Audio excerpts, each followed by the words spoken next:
আসসালামু আলাইকুম প্রিয় শিক্ষার্থী বন্ধুরা, অনলাইন ক্লাসে ধারাবাহিকতায় আজ অনলাইনের ক্লাসে আমি মোহাম্মদ আব্দুস সামাদ আজাদ ইংরেজি স্যার বাংলা ডিগ্রি কলেজের পক্ষ থেকে শিক্ষার্থী বন্ধুদেরকে স্বাগত জানিয়ে আজকে আমার যে ক্লাস সেই স্পিচের ন্যারেশনের প্যাসেজ ন্যারেশন নিয়ে আলোচনা করছিলাম।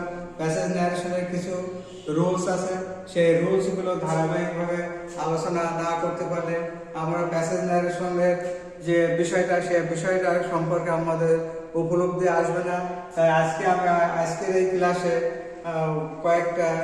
একটা দুটো নিয়ম আলোচনার জন্য সাদা বোর্ডে হোয়াইট বোর্ডে আমি দুটো নিয়মের উদাহরণ উপস্থাপন করেছি।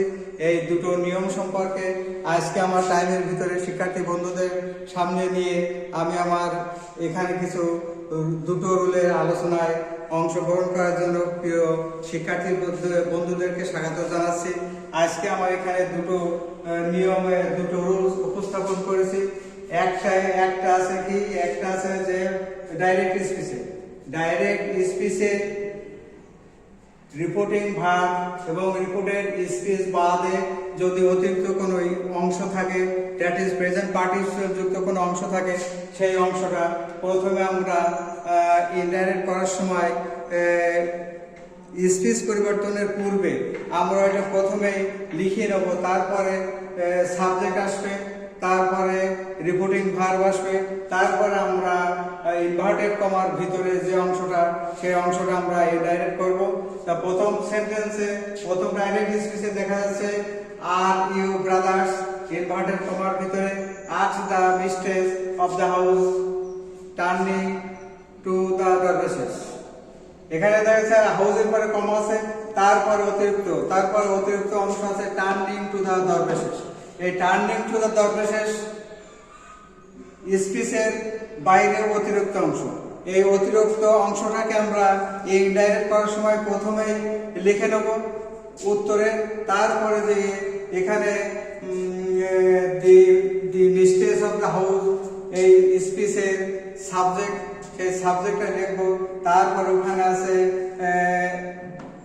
রিপোর্টিং ভার্ব, সেই রিপোর্টিং ভার্বটা আছে পাস্ট টেন্স এবং সেটা আছে প্রেজেন্ট পাস্ট টেন্স, এবং সেন্টেন্সের ক্ষেত্রে আছে ইন্টারোগেটিভ সেন্টেন্স।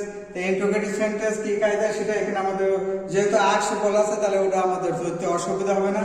তাই আমরা প্রথমে টার্নিং টু দ্য দরবেশ লিখলাম, দরবেশেস, তারপরে সাবজেক্ট কি the mistress of the house, the mistress of the house আছে সাবজেক্ট, তারপরে এখানে রিপোর্টিং ভার্ব আছে আক্স, সেই আক্সটা লিখলাম, তারপরে আমরা ইনভার্টেড কমার ভিতরে যে অংশটা আছে সেই অংশের দিকে আমরা দৃষ্টিপাত করব। সেই ইনভার্টেড কমার ভিতরে যে ইন্টারোগেটিভ সেন্টেন্সটা, সেই ইন্টারোগেটিভ সেন্টেন্সটা আছে কিন্তু সাহায্যকারী ভার্ব দ্বারা শুরু। সাহায্যকারী ভার্ব দ্বারা শুরু হলে সেখানে কনজাংশন আসে ইফ ওয়েদার, এবং তারপর ওটা আছে ওই যে আর ইউ ব্রাদার্স, এটা ইন্টারোগেটিভ সেন্টেন্স আছে। যখন ইনডাইরেক্টে যাব তখন ওইটি অ্যাসার্টিভ সেন্টেন্স করব, এবং যেহেতু ওটা আছে প্রেজেন্ট ইনডিফিনিট তাহলে আমরা যখন ইনডাইরেক্টে যাব ওটা হয়ে যাবে পাস্ট ইনডিফিনিট। তাহলে এখানে আমরা ক্লিয়ার করলাম আস্কড রিপোর্টিং ভার্ব লিখলাম সাবজেক্টের পরে, তারপরে যেহেতু এটা সাহায্যকারী ভার্ব দ্বারা স্পিচ শুরু তাহলে ওখানে কনজাংশন নিয়ে আসলাম ইট, তারপর এখানে ব্রাদার্সের সাথে এস আছে তাহলে প্লুরাল, সেই হিসেবে ইউটা সেকেন্ড পারসন পরিবর্তন হয়ে এটা হয়ে গেল দে, তারপরে যেহেতু আর রয়েছে তাহলে ওটা হবে প্রেজেন্ট ইনডিফিনিট হয়ে গেল পাস্ট ইনডিফিনিট।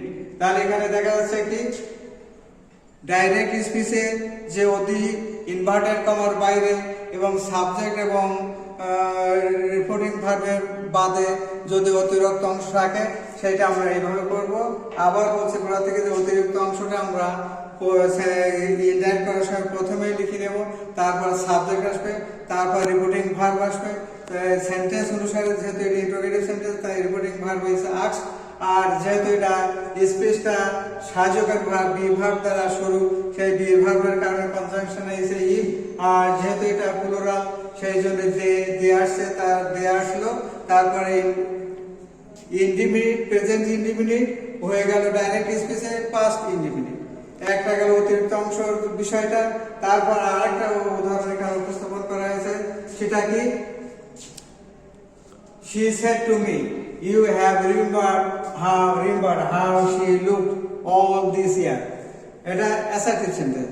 অ্যাসার্টিভ সেন্টেন্সের শেষে আবার দেখো জিজ্ঞাসাবোধক আছে, জিজ্ঞাসাবোধক। তো এখানে এটা নিয়ম কি? অ্যাসার্টিভ সেন্টেন্সে ডাইরেক্ট স্পিচে যদি শেষে জিজ্ঞাসাবোধক চিহ্ন থাকে তাহলে ওইটা নিয়ম আরেকটা আছে, সেটা ওই জিজ্ঞাসাবোধক চিহ্নের জন্য প্রথমে আমাদের নিয়ে আসতে হবে বিং সারপ্রাইজড, বিং সারপ্রাইজড। তারপর যেহেতু এটা কিছুটা জিজ্ঞাসাবোধক আছে, তাহলে এটা অ্যাসার্টিভ সেন্টেন্স হবে না, এটা আমি ইন্টারোগেটিভ সেন্টেন্স।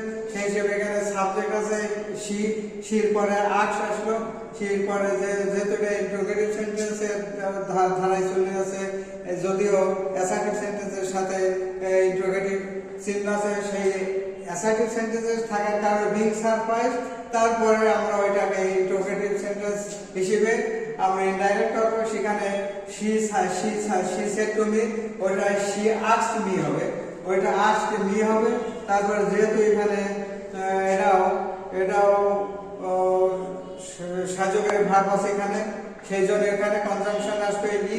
তারপরে এটা যে স্পিচটা আছে ডাইরেক্ট স্পিচ ইনভার্টেড কমার ভিতরে, সেইটা আছে প্রেজেন্ট পারফেক্ট।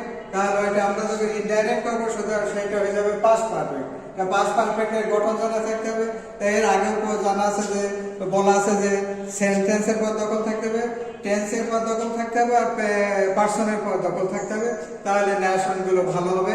আর সেই ন্যারেশনগুলো এই কায়দায় ছোট ন্যারেশনের নিয়মটা আলোচনা করার পরে এইগুলো প্যাসেজ ন্যারেশনের ভিতরে একাধিকবার আসতে পারে, সেইগুলো আমরা যখন প্যাসেজ ন্যারেশন আলোচনা করব তখন এইগুলো আমরা একসাথে সেখানে বলা যাবে।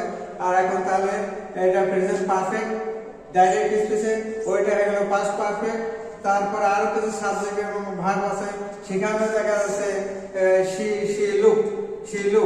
she look, এখানে সাবজেক্ট আছে এবং ভার্ব আছে, তাহলে she থার্ড পারসন সিঙ্গুলার, তাহলে ওখানে সাবজেক্টের পরিবর্তন হবে না। আর ওখানে লুক আছে পাস্ট ইনডিফিনিট, তাই ওইটা হয়ে গেল had looked past perfect.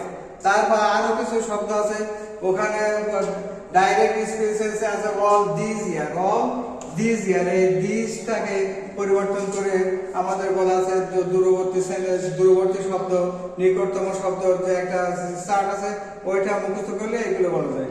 This ইয়ার আছে হয়ে যাবে অল দোজ ইয়ার্স। এই দুটো নিয়ম এখানে আজকে আলোচনা করা হলো। একটা হচ্ছে কি অতিরিক্ত অংশ থাকলে সেই অতিরিক্ত অংশ গুড়ায় লিখতে হবে, আর যদি অ্যাসার্টিভ সেন্টেন্সের সাথে জিজ্ঞাসাবোধক চিহ্ন থাকে তাহলে সেই জিজ্ঞাসাবোধক চিহ্নের জন্য বিং সারপ্রাইজ প্রথমে লিখতে হবে। তারপরে ন্যারেশন করার যে ধারাবাহিকতা যে নিয়ম সেই অনুসারে সাবজেক্ট অবজেক্ট, তারপরে কনজাংশন, তারপরে যেহেতু এটা ইন্টারোগেটিভ সেন্টেন্সের আওতায় আসে তাহলে ওখানে আস্ক মি, তারপর যেহেতু এটা প্রেজেন্ট পারফেক্ট সাহায্যকারী ভার্ব সে হ্যাভ, তাহলে ওখানে কনজাংশন ই পাঠলো। এই কায়দায় দুটো জিনিস আমরা এখানে আলোচনা করলাম। এই দুটো আলোচনায় একটা অতিরিক্ত অংশ থাকলে সেটা প্রেজেন্ট টেন্সে প্রেজেন্ট পার্টিসিপল হতে পারে, অন্য অংশ হতে পারে, সেই অন্য অংশ হলেও সেটা আমরা ইনডাইরেক্ট করার সময় প্রথমে লিখে নেব। তাই আজকে দুটো নিয়ম এখানে উপস্থাপন করলাম।